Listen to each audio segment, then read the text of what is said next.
আপু, তুমি কি একেবারে চলে আসছো? তুমি কি একেবারে দেশে থেকে যাবা? তুমি কি আর দুবাইতে যাবা না? এই প্রশ্নটা আমাকে অনেকেই করতেছে ইদানিং। আসলে সবাইকে এক এক করে সব প্রশ্নের উত্তর দেওয়া যায় না, তো ভাবলাম একটা ভিডিও আপনাদের সাথে শেয়ার করে ফেলি। আমি কি আর যাব কিনা, আমি কি একেবারে চলে আসছি, বা কেনই আমি চলে আসছি, সবকিছু নিয়ে থাকবে আজকের এই ব্লগটি। আসসালামু আলাইকুম, কেমন আছেন সবাই? আলহামদুলিল্লাহ, আমরা ভালো আছি। অনেকদিন থেকে সবাই আমাকে এই প্রশ্নটাই করে যাচ্ছেন, তো ভাবলাম একটা ভিডিওতে যদি সবাইকে বলে ফেলি, অবশ্যই আপনারাও জানতে পারবেন।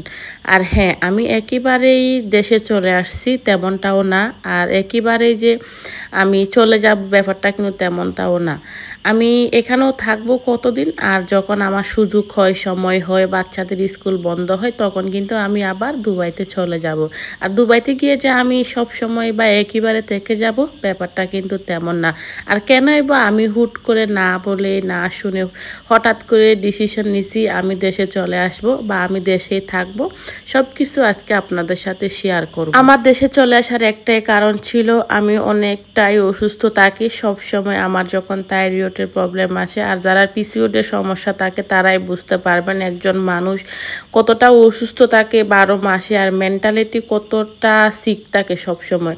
আর আমার যখন টুইন বেবি, আপনারা হয়তো অনেকে জানেন অনেকে জানেন না, আমার টুইন বেবি, দুটা বাচ্চা মানুষ করা বিদেশ বাড়িতে, দুটা বাচ্চাকে সময় দেওয়া, সংসারে সময় দেওয়া, আসলে এটা অনেকটাই কষ্টকর। আমরা দূর থেকেই ভাবি যে না, প্রবাস জীবন অনেক সুন্দর, অনেক ভালো খাটে। বিশ্বাস করেন, যখন আপনি পরিস্থিতির শিকার হবেন, যখন আপনি যাবেন, বাস্তবতার মুখোমুখি হবেন, তখন বুঝতে পারবেন জীবন আর দূর থেকে আর বাস্তবতা কতটাই কঠিন, যেটা আমার জন্য অনেকটাই কঠিন হয়ে পড়ছিল। আর যখন এখন বাচ্চারাও একটু একটু বড় হচ্ছে, নিশ্চয়ই তাদেরকে স্কুলে দিতে হবে, তা আমিও তাই দিছিলাম, করেছিলাম। বিশ্বাস করেন, এই স্কুলে নেওয়া আনা দেওয়া সব কিছু মিলিয়ে আমার জন্য অনেকটাই কঠিন হয়ে গেছিল। আর হ্যাঁ, আমার হাজব্যান্ড আমাকে একেবারে সময় দিতে পারতো না। সে তার কাজ নিয়ে অতটাই ব্যস্ত থাকতো যে আমাকে সময় দিবে, বাচ্চাকে সময় দিবে বা সংসারে কিছুটা সময় দিবে, তা তার কখনো হয়ে ওঠে না বা উঠতেও না।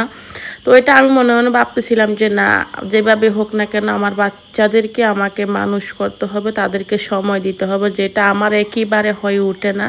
তো তার জন্য ভাবলাম না, আমার জন্য এই মুহূর্তে বেস্ট হচ্ছে আমি দেশে চলে যাব। দেশে গিয়ে বাচ্চাদেরকে একটা ভালো স্কুলে দিব, তাদেরকে সময় দিব। আসলে বাচ্চা বড় করতে হলে আপনাকে মেন্টালিটি সবসময় হচ্ছে, আপনার মেন্টালিটি ঠিক না থাকলে আপনি কোনো সময় বাচ্চাদেরকে সময় দিতে পারবেন না, বাচ্চাদেরকে মানুষের মতো মানুষ করতে পারবেন না। আর আমি যখন মেন্টালিটি খুবই সিক ছিলাম, তো আমার কাছে মনে হয়েছে যে না, আমি দেশে গিয়ে আমার বাচ্চাদের জন্য আমি ভালো কিছু করব। এর জন্য আমার দেশে চলে আসা। ইনশাল্লাহ যাবো, আসবো, থাকবো। সবাই